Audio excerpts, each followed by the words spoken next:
For a long time, that's been a dream that needs to see reality. For hundreds of years, Black people have been in the United States and have suffered for it. We built this country, but have not yet really seen the dream come alive and what that means for Black people and people of color.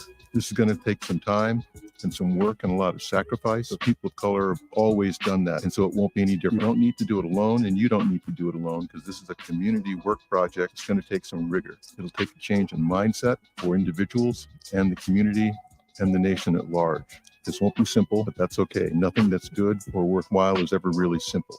This campaign to create awareness to generational wealth is brought to you by the Department of Neighborhood's Generational Wealth Initiative, the Washington Housing Finance Commission, and Rainier Avenue Radio World. The beat of the Fox with nastiness is back on K-Fox Night Beat. Yo, what's the deal? It's the legendary Hall of Fame DJ Mixmaster Ice UTFO. What's up? Who you thought this is? This is Sir Mix-a-Lot. And this is Terry Lewis. And I'm Grand Mixer GMS. What's up, y'all? This is DJ Third Degree. This is JJ Hudson from the High Children family. Sunday nights from 9 p.m. to 11 p.m. Pacific Standard Time. It's K-Fox Night Beat with DJ Nastiness. Bringing back the memories. Bringing back the memories. Bringing Seattle's hottest music. Bringing Seattle's hottest music. Rainier Avenue Radio World. Noi. Peace. This is an important message about coronavirus. With coronavirus still spreading, those who are most likely to get seriously ill must take extra precautions. You are at a higher risk for getting seriously ill if you are over 65 or if you have any serious underlying medical conditions, like heart disease, chronic lung disease, like asthma, diabetes, or if you're undergoing cancer treatment. If you're at a higher risk for getting seriously ill, it's essential you take extra care to protect yourself. Stay home, avoid close contact with others, wash your hands frequently with soap and water for 20 seconds, disinfect frequently touched objects like doorknobs and light switches. The choices you make are critical, and their impact is significant. Rainier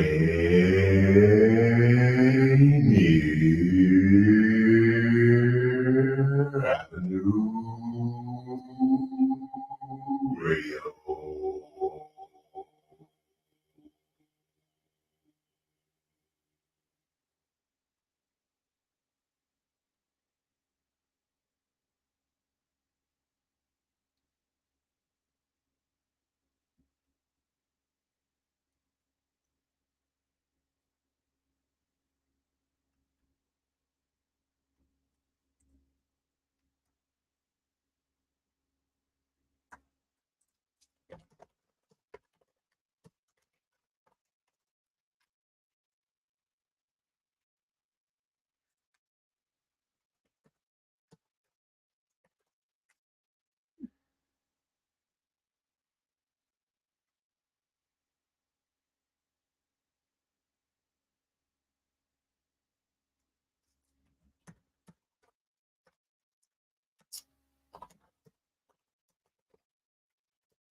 Well, hello, everyone. This is Tina Lombard, and thank you for joining another episode of Real Estate and Money, where we talk about everything real estate and money.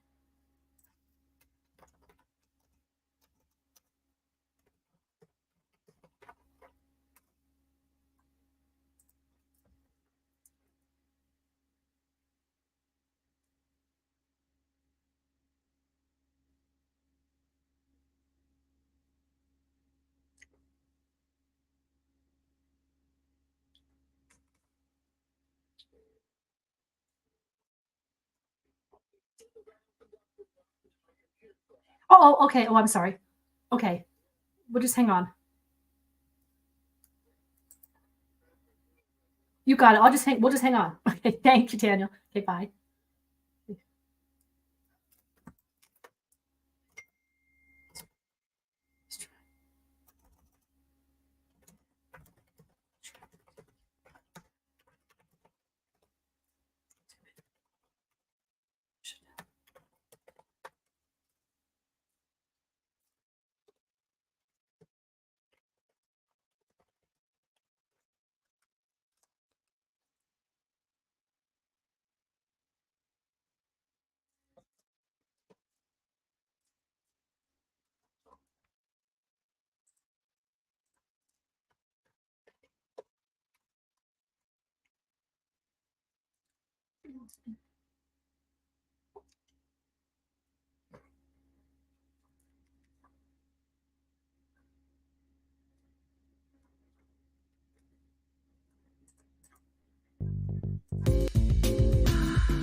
But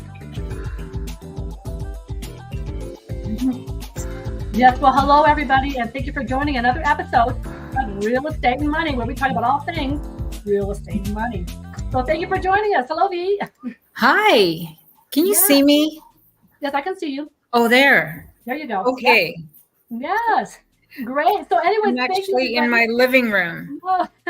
Thank you for everybody for joining the show today. We're going to be talking about a very important subject, especially for women.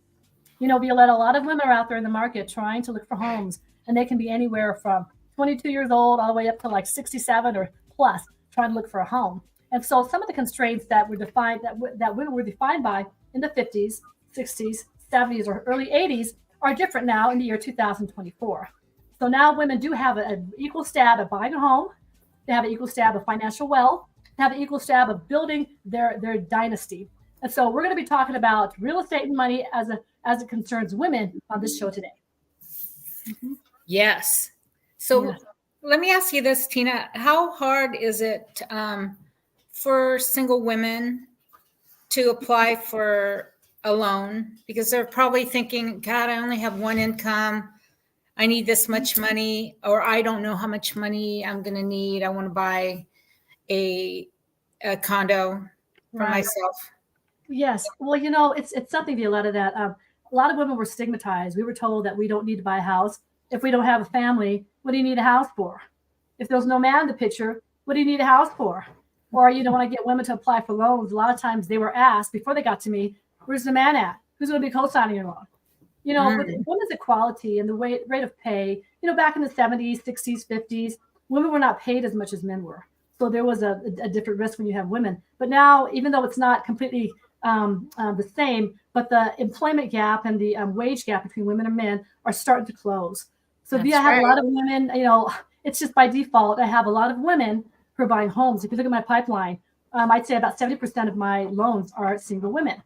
And they could be 30 years old looking for a home. They could be 23 years old looking for a condo.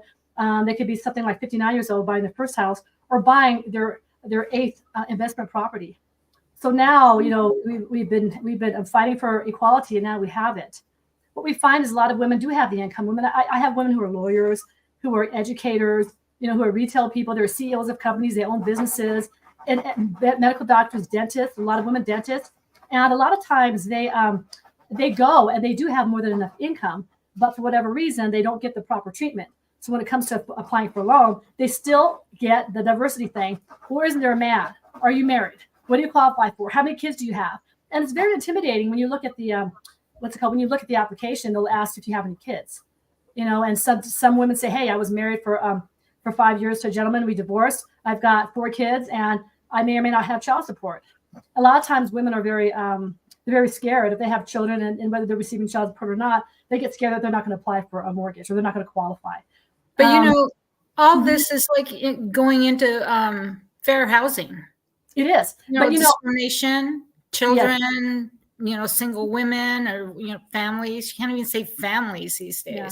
Well, there's equal opportunity. There's fair lending. You know, you should not be discriminated against. But what is put into law by our regulators and by our the people in the community that lead, and what realtors and what mortgage loan officers are doing are two separate things.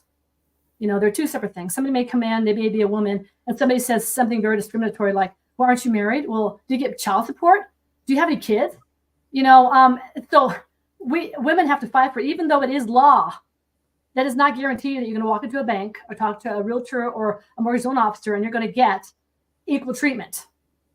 It does not guarantee anything. There, you know, you can report people if you feel like you're being unfairly treated. But a lot of times these old stigmas, and for Violeta, when I have women who are in their 50s or their 60s, they have lived through this age where they were intimidated because of their gender.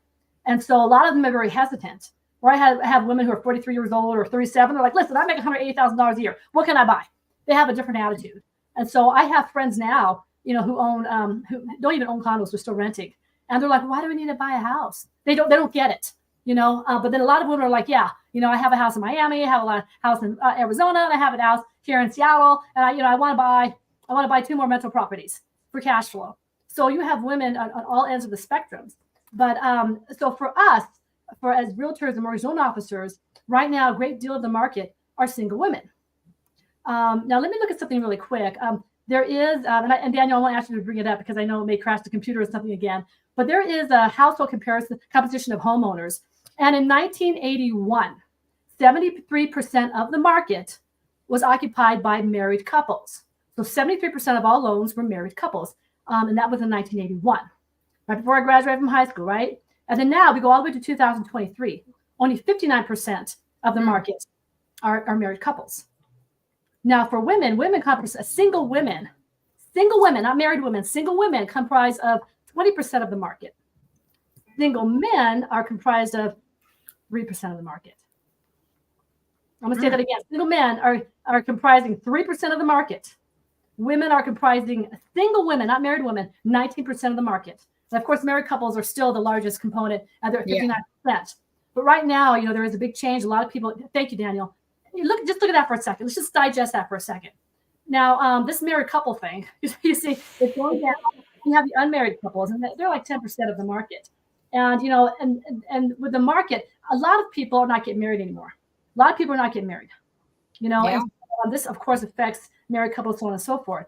So the large component of the market there, and the top 4 reasons to purchase a home. For single men, 34% of them just desire to have a home of their own.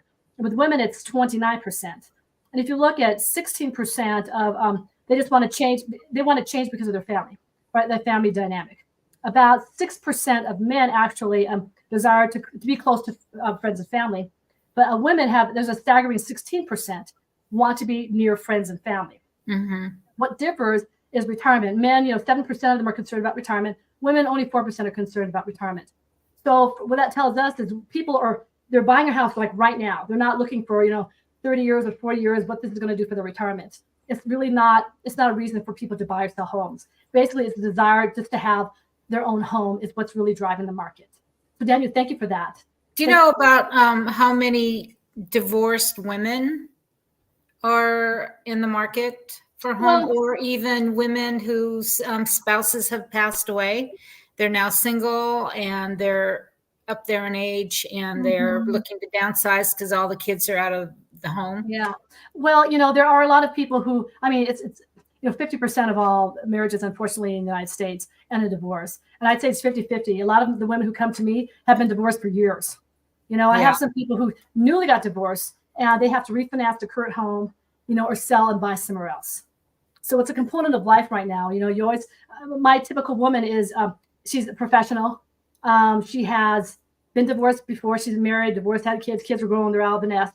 Now they want some sexy condo on the beach, something like that, or they want a nice home for themselves. So that's my typical woman. Usually, and we'll talk about this later, women who are 62 to 70 to 75 or 80, there are very attractive reverse mortgage loans.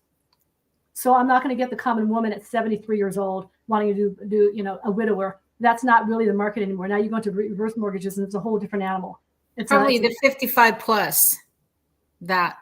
Mortgages don't care about 55 plus. No. They don't, at 55 or 58 and a half, 59 and a half, people have the retirement and they draw pensions or they draw Social Security. It only concerns us as far as your income. So it really is concern of you, not us. We just look at your income.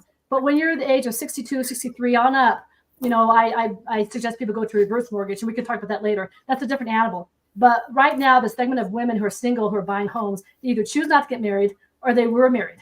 So single, either you're married or you're divorced or what have you. Actually, no, you're not married. You're either divorced or you've never been married. So that's kind of a typical market. And a lot of these women are like, yeah, I got a boy toy, but whatever. But a lot of these women, they're single because they are able to take care of themselves. They have their own goals. They have their own financial wherewithals, what have you, and they want to buy a house by themselves. And if I have a single woman that comes to me and they say they're single, I'm not going to ask what happened. Hey, what'd you get? I don't even do that. That's discriminatory. Okay, single woman, how much do you make a year? I make $137,000 a year. Great, this is what you qualify for. I don't talk about, oh, you married, you have kids. No, but it has nothing to do with anything. So a lot of the professional women I have, they're like, hey, Tina, and they like to talk to me like, hey, Tina, this is my income. What do I qualify for? I'm going to buy a house, and I'm going to buy a house in Arizona. I want to buy a house in California. You know, I want to live in Mexico half the time, and I just go from there. But I think the purpose of our show is to let people, let women know, you know, we don't have constraints like we did in 1971 or 1982. You can buy houses, you can buy 14 rental properties. You know, we look at total income. If you make enough income as 3 men, you know, you make $320,000 a year on your job, you don't need anybody else. So come forward. Some of the driving forces of buying a home isn't I'm going to get married, or I have to be married before I buy a home. That's total nonsense. If you're a woman out there and you're like 52 years old and you don't own a house and you're making good money, you're shooting yourself in the foot, because people next to you are actually buying homes and they're gaining real estate wealth, and you're not doing anything because you don't have a man. Okay, you can't make land wealth because you're not married. You don't want to buy a home. What do I need a home for? Because, you know, I'm not married. But if you're throwing $1,500 a month or $2,300 a month on rent, and you're making like $130,000 a year, you're not getting tax breaks. You're not getting raised values in your house. You're not really your wealth isn't gaining. So if I buy a house right now, I buy a house at like $800,000, and in 3 years it's worth $1.3 million. Then I just gained $500,000 worth of wealth. That's an extra $100,000 a year I didn't do. Okay, but if you say, well, I'm not married, I don't have kids, I'm going to rent forever. Really, you're shooting yourself in the foot, because I guarantee you a single man out there is getting advice to go buy a house and build a wealth and get rental properties and own a dynasty. But women aren't getting that same language. So if you are a woman out there and you want to buy a house, either it's your first time or it's your 18th time, you know, go for it. Because right now, single women are leading the market as far as single men, single women. They're really, really a fortress in this market right now, and they're really pushing things forward. Okay, well, you know what? Let's take a quick break, and then when we come back, we're going to have one of our old friends, not old, she's actually pretty young, Renee Chow, join us, and she's going to talk about what she's looking. She's a single woman.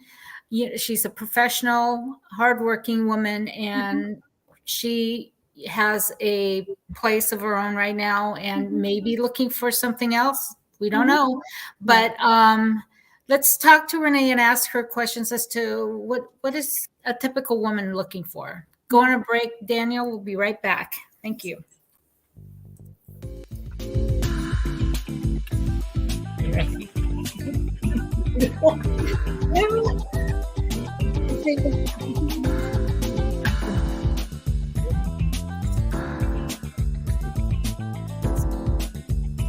Right.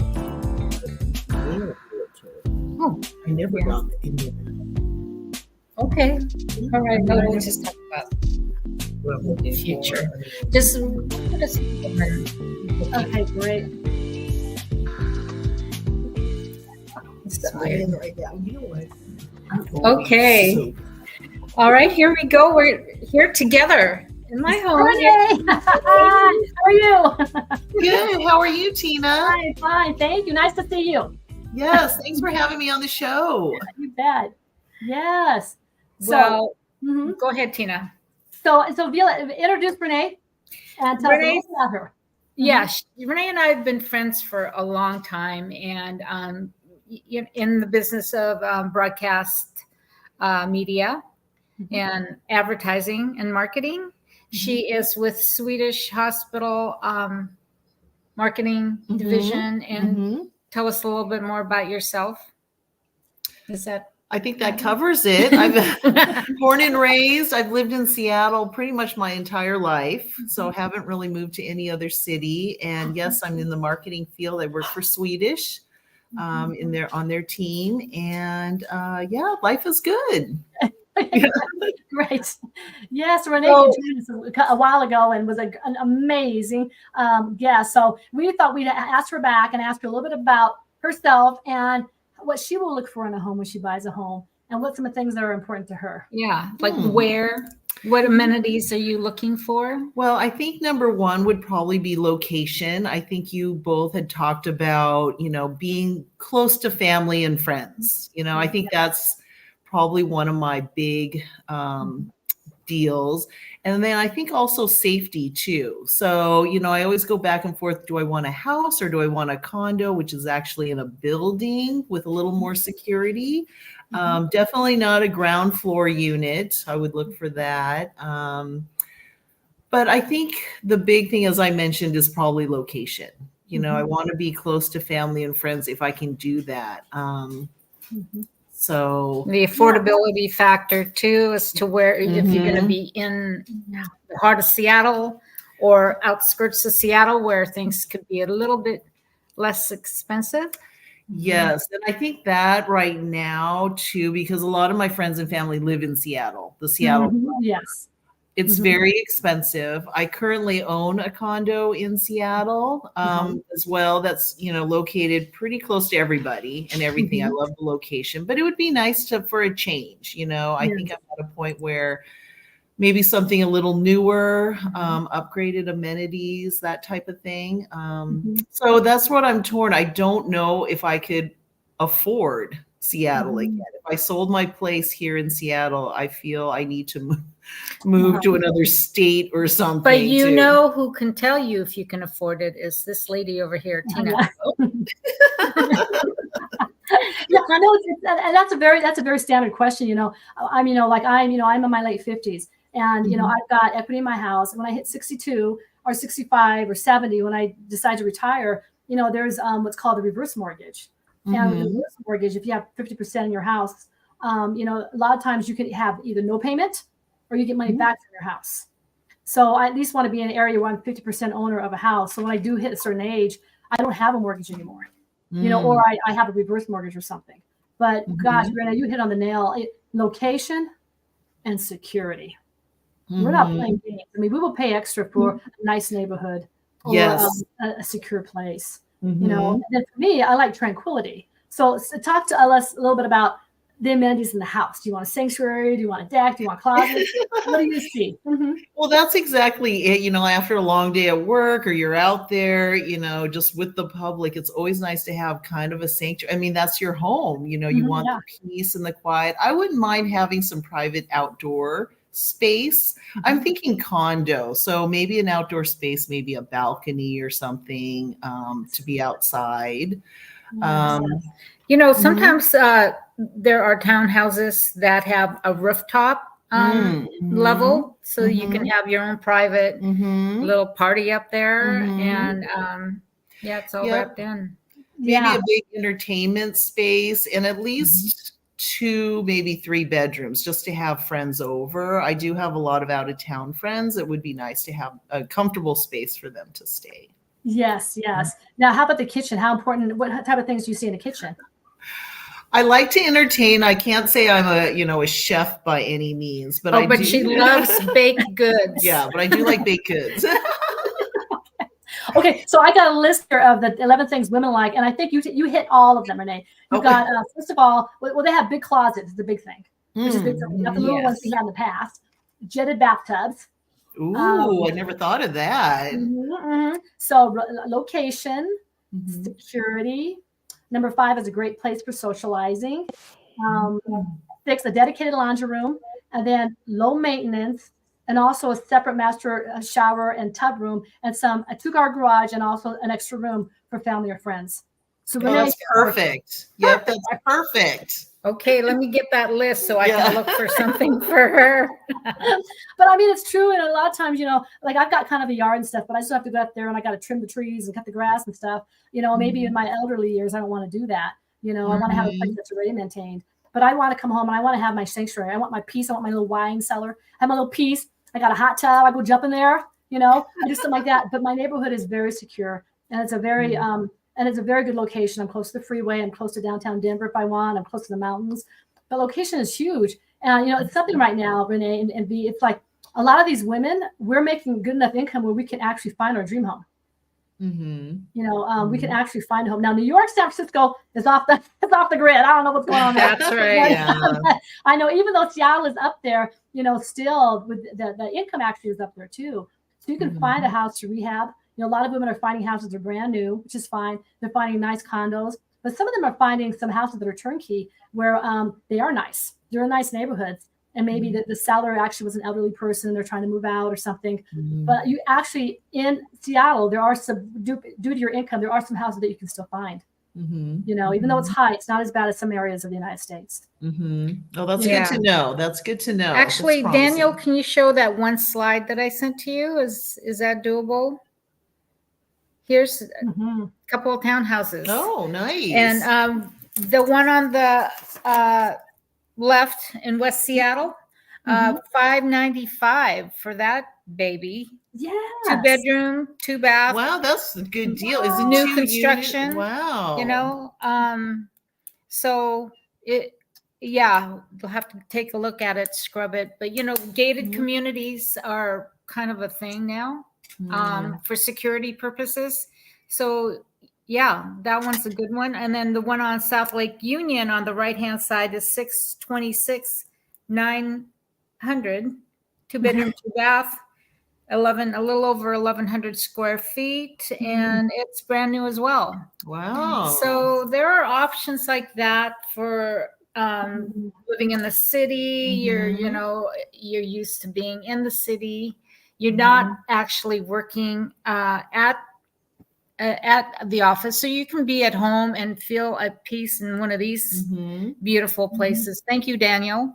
Yes. And so the gated communities with individual garages attached to the unit or down below if you don't mind that. And it's all very secure and low maintenance. Heck, I don't want to do yard work on the weekend when I want to relax. Well, no, especially in Seattle, no matter where you buy, you're next to the water, you're next to a beach. You know, your environment is so beautiful. So no matter where you buy, you can go to the park for maintenance. You know what I mean? Those two condos are amazing, V.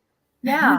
Those are great prices. So and there are houses, single family homes, like you were saying, in the city, around the city, all over the place. I scrubbed the area from North Seattle down to Tacoma, and you can get in things below 700 single family homes. And it's true. And also, Renee, if you do find a single family home, like I think I paid maybe $100 a month, and I had somebody who cut my grass, did my landscaping. So, you know, if you do find a house, you can still have all those amenities, and it's cheaper than HOA dues.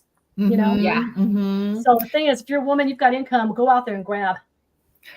Thank you. No, this is very hopeful. Yeah, no, I like it. Build your future. Use the equity you have on your current home, and build a portfolio of real estate if you could. That's what we try to say. People, don't sell your homes; simply rent them. And buy something else with the equity of your home. Yes. You know, since COVID, they've been so creative in getting loans now, because COVID kind of was something, and then everything stopped because interest rates went high. So mortgage companies have come up with some amazing loans where you can do like bridge loans from one house to another. You can take the equity out. You can buy investment properties. I mean, this is the best time in history as far as buying homes with mortgages, because we've got every mortgage deal out there. That's great. That's great. Thank you. So thanks. So I guess that's it. Time's up. Okay, I was thinking. All right. Well, thank you, Renee Chow, for joining us today. Pleasure having you again. And Tina, thank you for getting it all together. Yes. Well, thank you. Daniel, thanks for your help, buddy. And thank you all for joining us today on Real Estate and Money. I'm Violeta Strash with Coldwell Banker Danforth. And I'm Tina Lombard with Bank of England Mortgage.